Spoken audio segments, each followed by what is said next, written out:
Hi, everyone. Very good to meet you. I've been presenting at Black Hat this is my 4th time here at Black Hat. And excuse me, I'm usually here talking about technical hacking. I do work on vehicles, so I'm a vehicle cybersecurity researcher and industrial control systems as well. But I do something on the side. I'm going to talk to you about sort of a part-time position I have at Berkeley, and I teach in my opinion, one of the most interesting classes that I've taught in my 19 years of teaching cybersecurity in the university setting.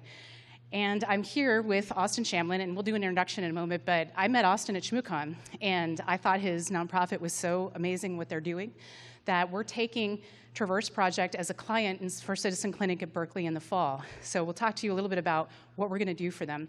But we're up here to tell you a little bit, too, about how we do what we do in the Citizen Clinic. So I'm going to talk to you about this concept of starting a civil cyber defense clinic and how we do it. It's kind of like starting a company every semester, and you have a 100% turnover rate at the end of the semester. All the students finish the class and move on. And then as an instructor, I get to train everyone again in the fall or in the spring, whatever the following semester is. I've been teaching for a long time in the university setting, 19 years. I teach at Berkeley, and I've taught at University of Maine for a long time as well. And some of my early presentations I did at DEF CON were with students that had some pretty cool projects. And I'm like, you got to take this to DEF CON. We're going to present with Dan Kaminsky and some really cool researchers. So I'm glad to be back and doing these presentations. So as I mentioned, I do a little bit of cybersecurity research, so I consider myself to be a hacker. And one of my specialties is hacking vehicles. So if you go to DEF CON, you're probably going to find me in the car hacking village. And I'm going to have Austin introduce himself now, a little bit about what he does. Morning. Tiffany missed a bullet point on here, and it's how much I hate speaking in public to people. But I started Traverse Project this year in January, and Tiffany and I met at ShmooCon when I did a very horrible public speaking. But what we're doing is countering the human trafficking networks that have a link back to the United States. I'm a former law enforcement executive from DC, and been in this business for about 10 years. Oh, went the wrong way. Okay, well, there we go. So I'm going to tell you about what this concept of is civil cyber defense. And one of my goals is coming here to tell you all about that. So if you're in academia, there's a pretty cool fund that Google just started, and I'm going to tell you about it toward the end. There's some money that your university can get to start a clinic and teach a class, just like the one I'm going to talk to you about. But the concept of civil cyber defense was created by the founder, Craig Newmark of Craigslist. He was able to donate money, I think it was $100 million in total, not just to Berkeley, but to many universities around the country that do this type of work. He coined the term civil cyber defense because, as we know, I mean, we work in cybersecurity. You know, Black Hat's a big conference. Cybersecurity is expensive. And to get consultants in to do work for these nonprofits that are doing very brave work, very important work for democracies around the world, it's hard for them to do.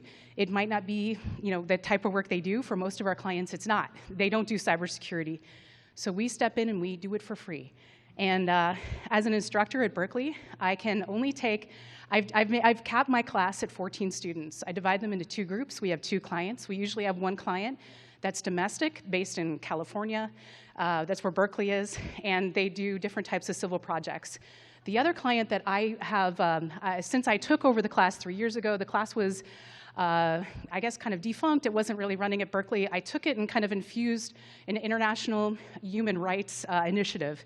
So every semester, I take one client that is high risk, and I'll talk to you about what that means with high risk. But Craig Newmark has been donating money to programs like this. So actually, I work for the Center for Long-Term Cybersecurity, although I teach through Berkeley's iSchool, which is a cybersecurity graduate program. And I'm going to tell you that you don't need to be a student at Berkeley to be able to assist with some of the projects we're doing. So what is high risk? High risk means that the directors or volunteers, their lives are at risk for some of the work that they do. And we've taken some domestic clients in California that have different types of social initiatives that there are groups that are tracking the directors, they're threatening the directors. And for the international clients we've had clients that have come to us and said, hey, we need your help. We've had a murder occurred of one of our volunteers. Or we've had 2 attorneys that came to us and said, we're helping people with legal migration process coming over the border of Mexico. We have been threatened. We're working out of a tent. Try doing physical security. My students did this for a tent. But these attorneys were working out of in Tijuana, and they said, we found GPS tracking devices on our vehicles. What do we do? So every semester is different. Every semester is exciting, and it's risky. And I'm going to tell you how we help the students with understanding how to hide online, the research that they're doing, how to hide their image. We use aliases, things like that. So we always take someone who's high risk, and then we have a lower risk for some of our students that might have security clearances or just aren't like, I'm just not ready to take on a high-risk organization yet. So the students have a choice, but I've capped it at about 14 students because I don't want a big class. I have to manage every bit of the work product that comes out of this. So if any of you are thinking about starting a clinic, I have a slide. I'm not going to read through the whole thing, but there's a lot. You run a company essentially every semester, and everything from business management to legal. So we have procedures that we use, and I tell the students in the first class, I'm going to tell you about our clients, and I'm not going to name them. You need to sign NDAs, because for a lot of our clients, they don't want the world knowing that a bunch of cybersecurity students from Berkeley are helping them. It could put them at a higher risk as well. So I said, we're not going to name the clients yet until you sign the contracts. And being an attorney, I wrote that. So I make them sign that. And we use VPNs, and I'll show you some of the tools that we do use. But I tell the students, if you don't sign this, you don't agree, you got to leave the class. Because we're really serious about protecting clients' identities. I'm up here with Austin because he's like, no, we want people to know that we're working with Berkeley. That's why we're up here. Otherwise, I've never named the clients, and you'll see me referencing clients, but I'm not going to name them in this presentation. So how high is high risk? One of our clients had Pegasus on their devices, on their phones, and this was a bit of a shock because this nonprofit had a very small budget. We knew that whoever put this on there was not going after their funding. They wanted to know who was involved in the nonprofit. The work they were doing is they were prosecuting war criminals in a Central American country. So a little bit different here in the US, but they were helping fund the prosecutors. And they were also helping people that were threatened by organized crime leave this country and legally make the migration process to the US border. And we found out about this almost at the end of the semester, which was a little bit tough. That's why having the students use aliases, their images are never visible. That's why we did this, is because we wanted to make sure if we had a man-in-the-middle type of situation, if we had something like Pegasus, and there it was, we did. I'm sure, caught up in this with Pegasus because obviously I'm up here, I'm very public about the work I do for Citizen Clinic, but the students were protected. Because we spend 6 weeks of the semester going through all these technical tools, and I have a slide. I'm not going to go through them one by one. I'm going to mention just a couple we use, how we do what we do. And then for the second half of the semester, the students are operating like it's a company. So they have team leads. They have someone that's responsible for communication. A lot of our clients are from other countries, so we have someone who's a translator who works with them. And every client has a bit of a different need. I mean, when you're doing cybersecurity consulting, you've got to be flexible.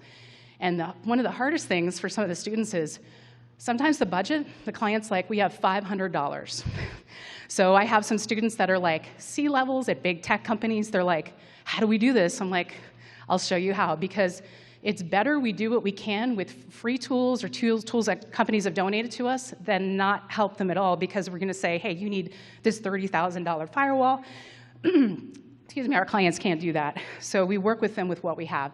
But I wanted to mention that the client that we had was related to, but not in, a group of El Faro journalists in El Salvador who had Pegasus on their phones. They were infected at the same time. There is a lawsuit that's going on with the Knight Institute at Columbia University School of Journalism. So they're actually pursuing the case against the company that created Pegasus. They're one of a few lawsuits going on against NSO Group. So if you think I just have cybersecurity students in here, I don't. I have them from all over Berkeley's campus. And you're thinking, how do you do cybersecurity with these high-risk clients with people from policy or even business administration? We need every person that's listed from these backgrounds on this team. Because as we know with cybersecurity, in particular when you don't have a big budget, you're going to have to kind of fill in the gaps with training. with writing different types of policies for the volunteers or protesters that they're working with. And journalism, they do really, really good research. They're the best at the Google dorking that we have. So we take law students as well because sometimes we have we had a HIPAA case. There were migrants that were coming over on boats into Greece, and they were receiving medical care once they got to the migrant camps in Greece. And once that information hit servers in Europe, we're thinking GDPR. Then it hit servers in the US, and they're like, okay, that's HIPAA. So we need all kinds of backgrounds, and I'm making a call out too, and volunteers to help us do the work that we do. So as I mentioned, I'm not going to go through this. This is a lot of words on the slide. You can look at this later. You got to do everything if you run a clinic. So if you're thinking of doing this, or you're a private company, and you're like, we have some resources, maybe we can do a clinic on our own.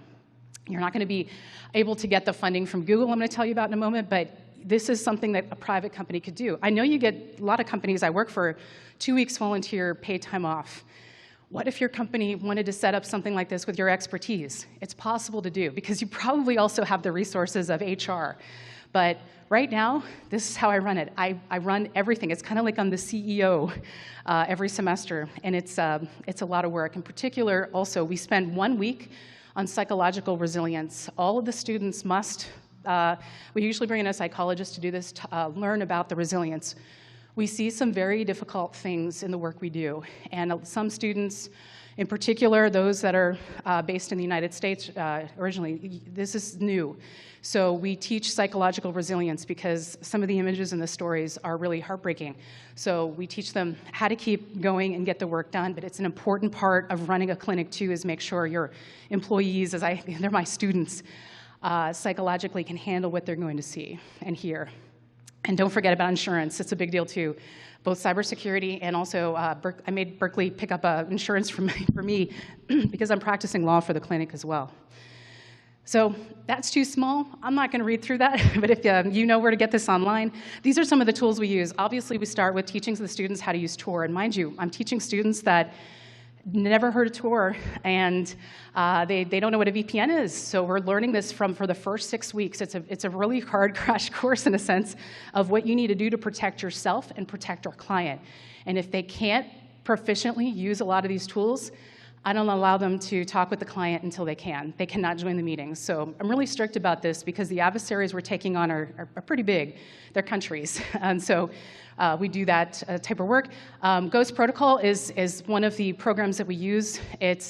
We do have a subscription to a cloud service provider, and students created a tool at Berkeley for their master's thesis project for us to use. And it's pretty cool. Check it out. It's Ghost Protocol. It does what a lot of some of the bigger VPN companies do, but they're a lot less expensive. And obviously for us, we're using that as well. You got to be able to do command line, though. So it's one of the bit of the sticking points for some of the students. We got to teach them how to do that as well.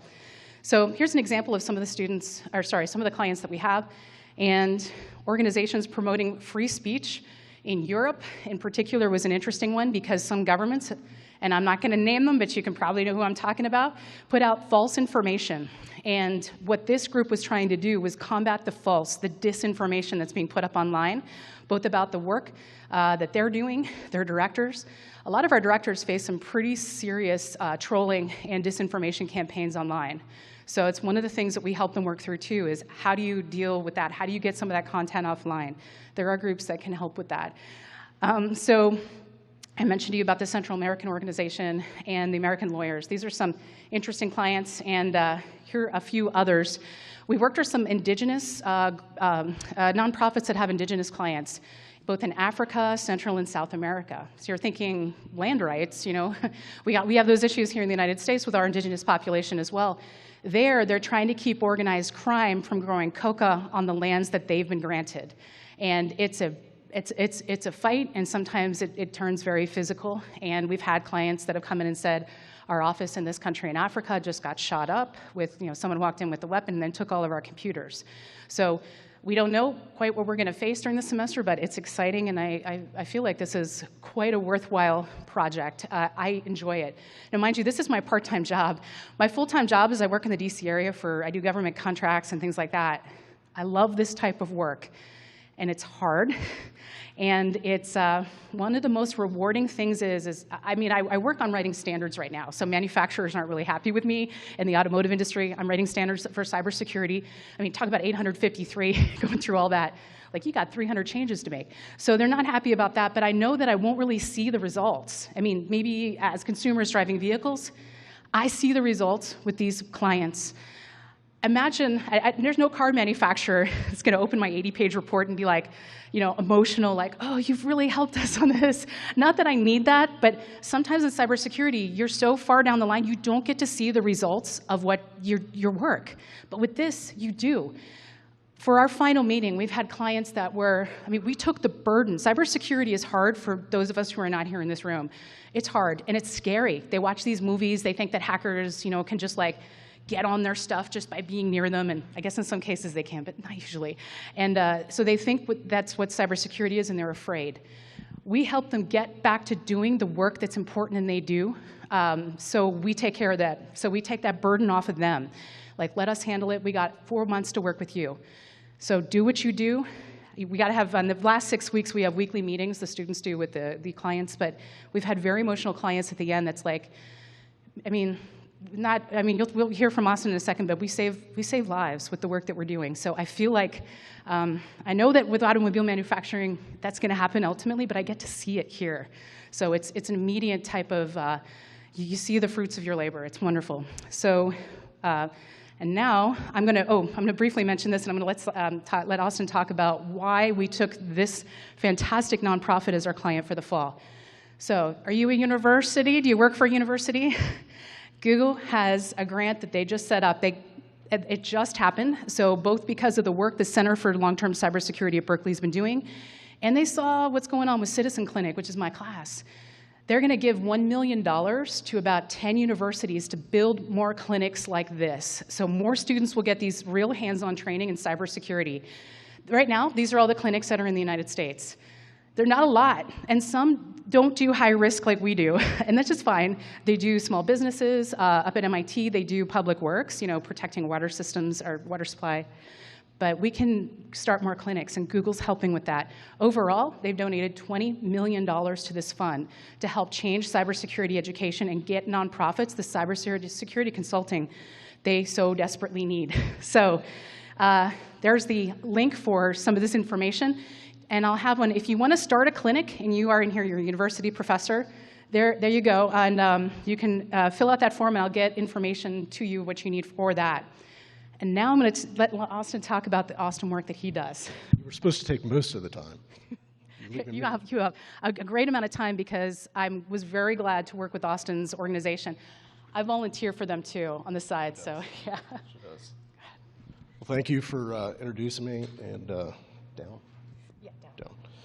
So last year, I worked for another organization. I did more of, we were more on the rescue side of things internationally. And I was a part of an operation that lasted about 9 months, and it rescued 83 girls from the Dominican Republic that were Colombian Venezuelan.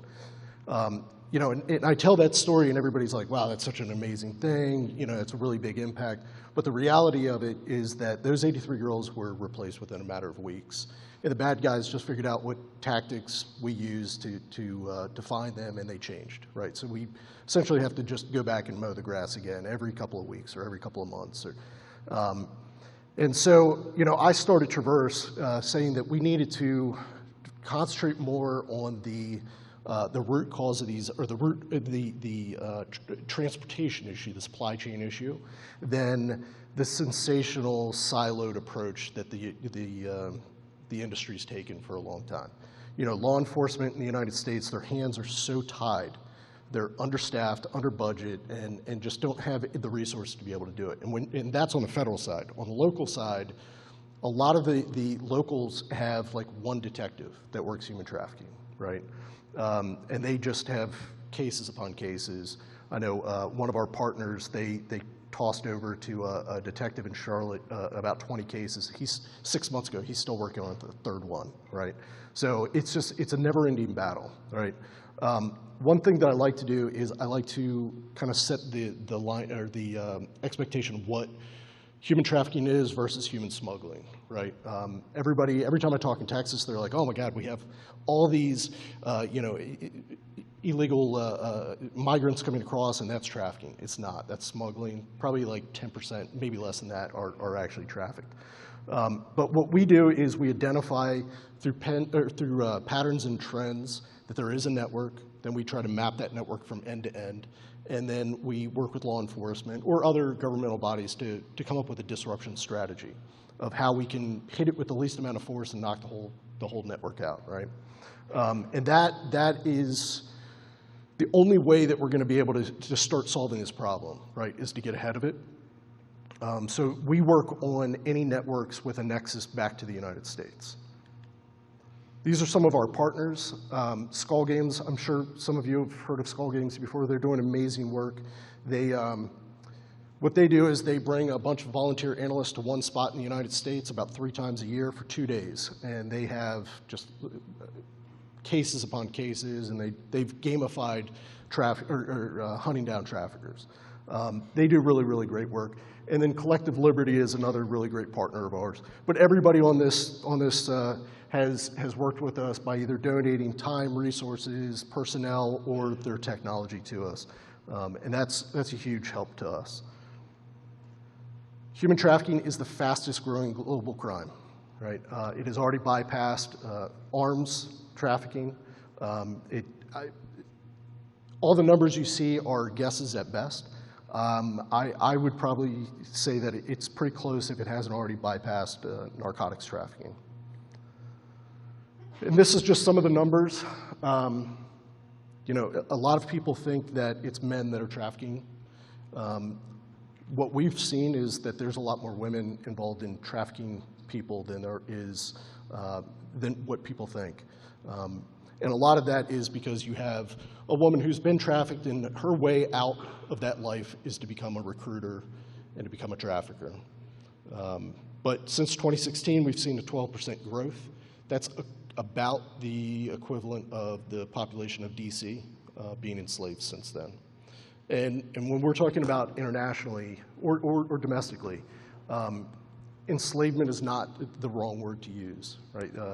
These are people, I mean, we have literally taken children out of cages in Haiti. There is kids that are trafficked up across the border, migrants that are trafficked across the border. They can't pay the coyotes. They find themselves in sex trafficking in Texas and St. Louis and, throughout the country, right?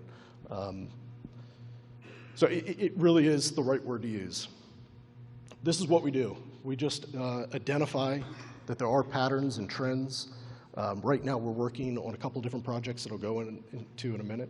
Then we map those organizations from end to end the best we can. And then we work with law enforcement or other governmental bodies to come up with a disruption strategy.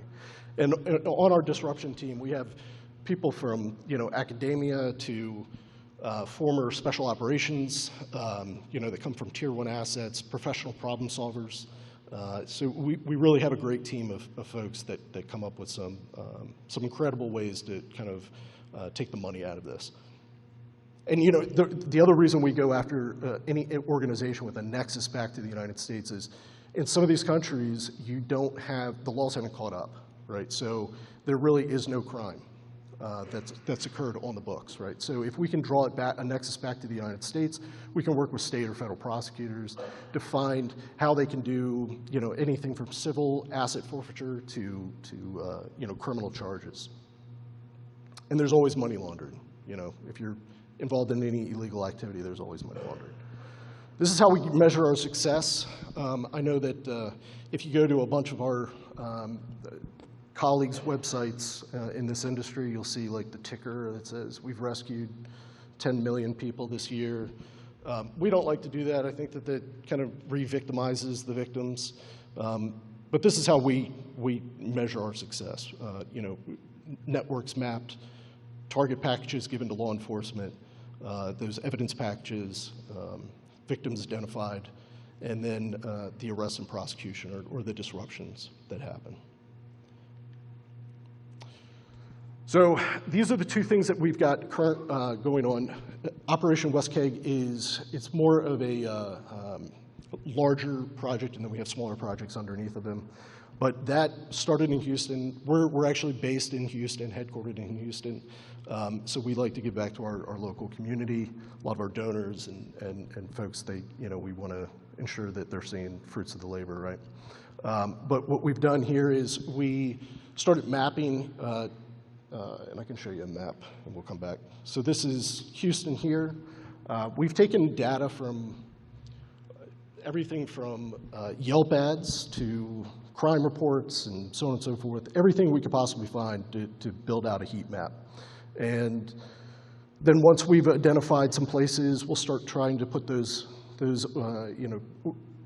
businesses or people together and then identifying who those folks are.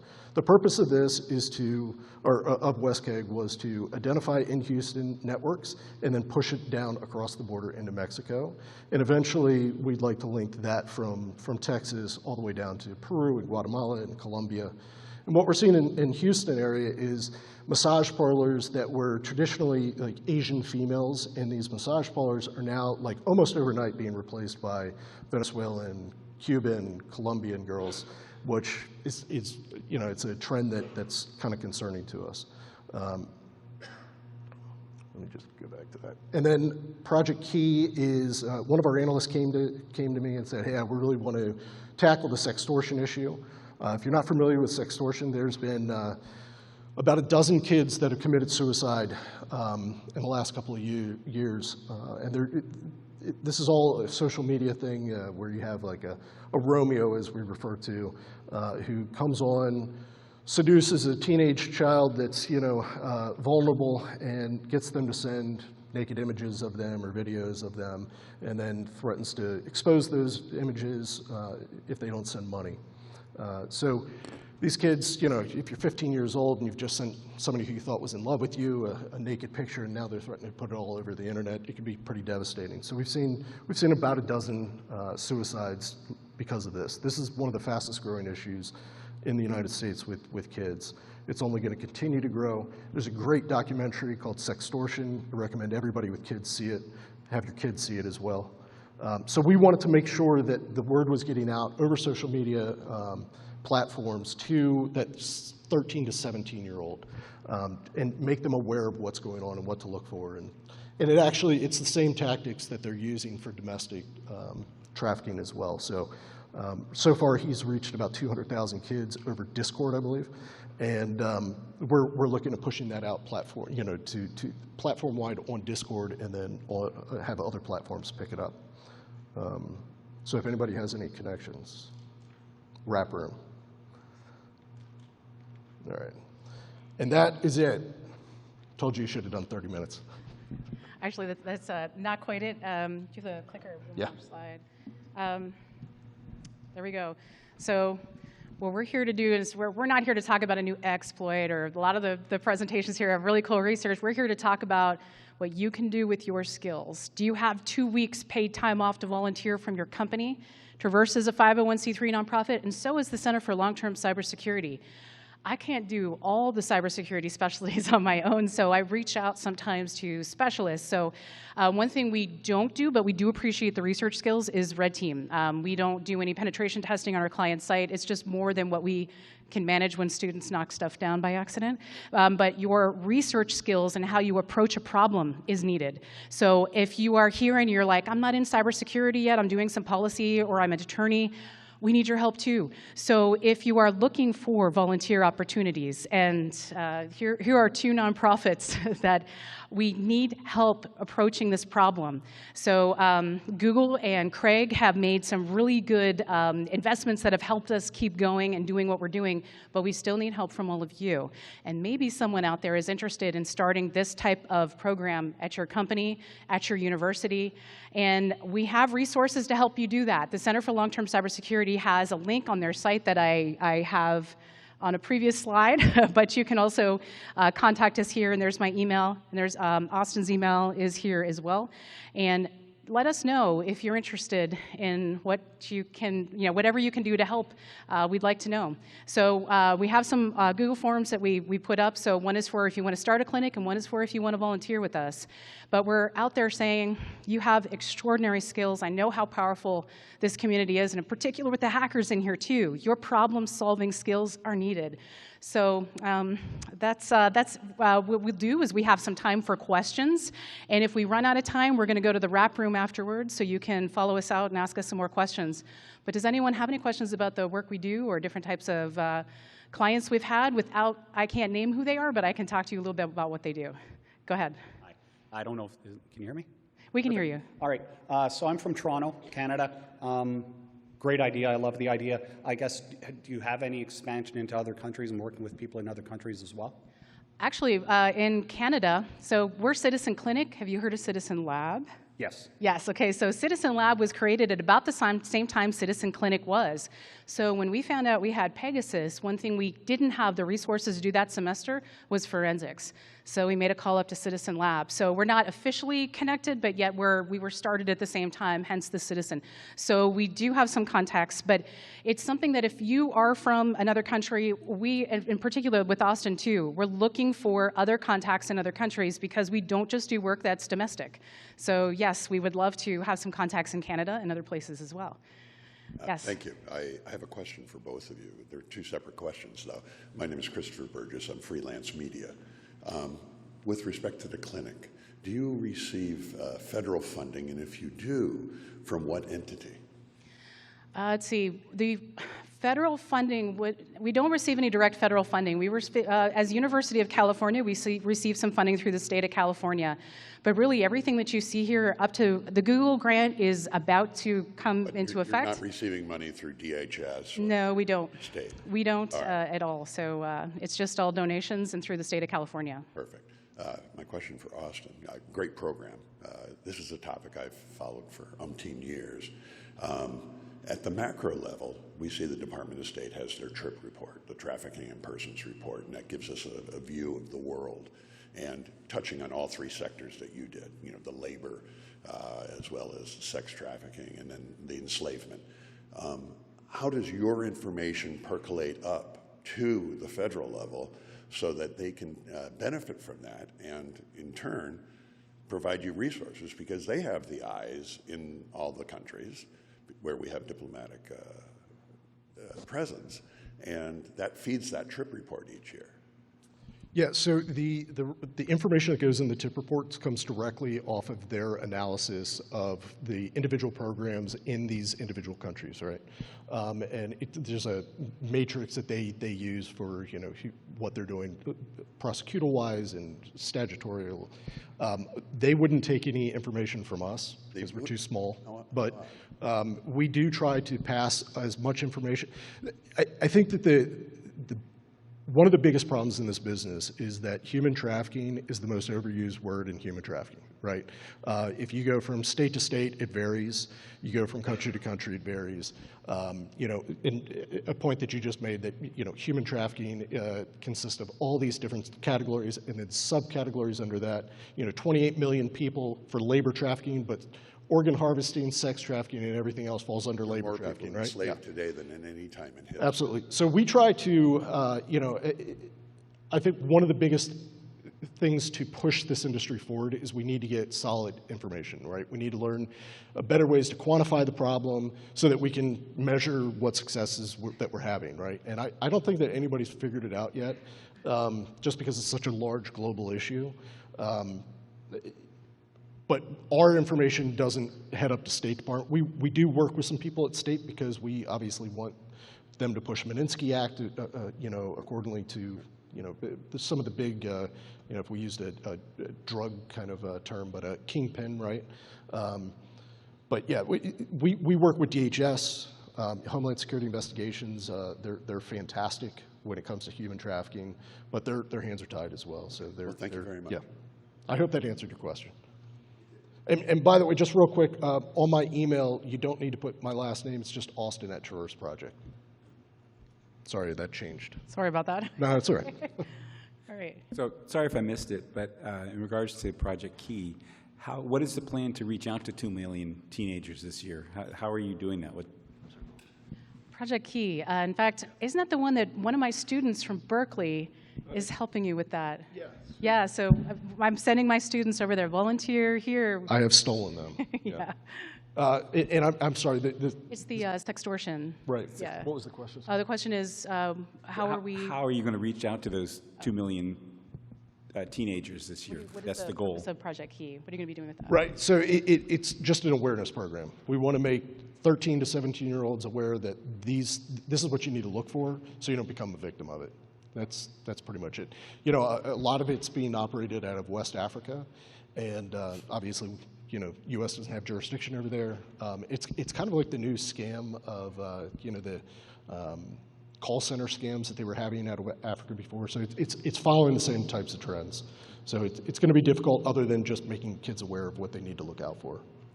Thanks. It's a super important project because in the 19 years I've been teaching in part undergraduate cybersecurity classes, I have had 5 students who have come to me after I teach this class about different laws in the U.S. about this, saying, I did not know that I couldn't give consent when I was 15 or 16. And I get them in touch with the FBI, and they were these women at that point, when they were girls, they ended up in child pornography. So there were 2 successful cases out of those where they did find the perpetrator of those, but that's how many people this happens to. So this Project Key is a fantastic project that you all are doing for information about that. I'm not sure who was first. He was, okay. Just as like a citizen, if you see something or, you know, get a feeling about trafficking, where do you think would be the best place or, you know, best way to share that information? You know, who's handling it or, you know, doing something about it the most? That's a great question. And a lawyer friend, not this lawyer friend, but another lawyer friend taught me it depends. I mean, if it's like an active thing happening right then and there, you want to just pick up the phone, dial 911, right? There's a national hotline. That national hotline, it's on our website. That national hotline does a lot of good stuff, but the information doesn't filter down to like a local law enforcement officer as quickly as you would think it was, right? It's not like the good old days where you picked up the phone and called America's Most Wanted and they were snatching people up, right? So like local law enforcement is where I always push people. And just to follow up on that, typically in your experience, are the local law enforcement that are assigned to like child abuse investigations and things like that the same ones that are assigned to trafficking cases? It depends on the jurisdiction, Okay. how many resources they have. This is you know, for as large of a problem set as this is, you would think that there'd be a lot more resources going to it, but it's just it's so unquantifiable that people haven't been able to figure out how do we cut this piece out of the budget and put it over there. There's a lot of jurisdictions that are doing fantastic. And then you have one person who's like the local dog catcher and the human trafficking detective as well, right? So that's where our analysts can kind of come in and say, you know, to that one lone detective, here's a group of analysts, here's data points that you guys don't have access to, and we just kind of give them the resources that they don't have. Thank you. I think we have time for one more question, then we'll move to the wrap room. With the clinic, what happens afterwards with the clients? Like you help them for those 12 weeks or whatever? Well, it's another exciting part of my job is I get to recruit new clients, manage the sort of the cases from the former clients. So we do stay in touch, and every now and then I come back to a client like, how's it going? So really the clinic manages the follow-ups, and what we're doing too this semester is we have a client that needs a follow-up, so I'm going to assign a couple of students to say, hey, they need you to take a look at this. They're getting some strange emails. So we try to handle the whole process, but initially we kind of get in, fix some problems, and then we can do some maintenance. But it's what's difficult is we don't have like a clinic class part 2. I might like that if Berkeley did that. So I could assign an entire team of students to do the follow-up. But it is management of current, former, and looking for future clients that I do all at once as the instructor. Okay, and I think that's it. Thank you very much, and glad to go to the wrap room and talk with all of you if anyone has any further questions. Thank you.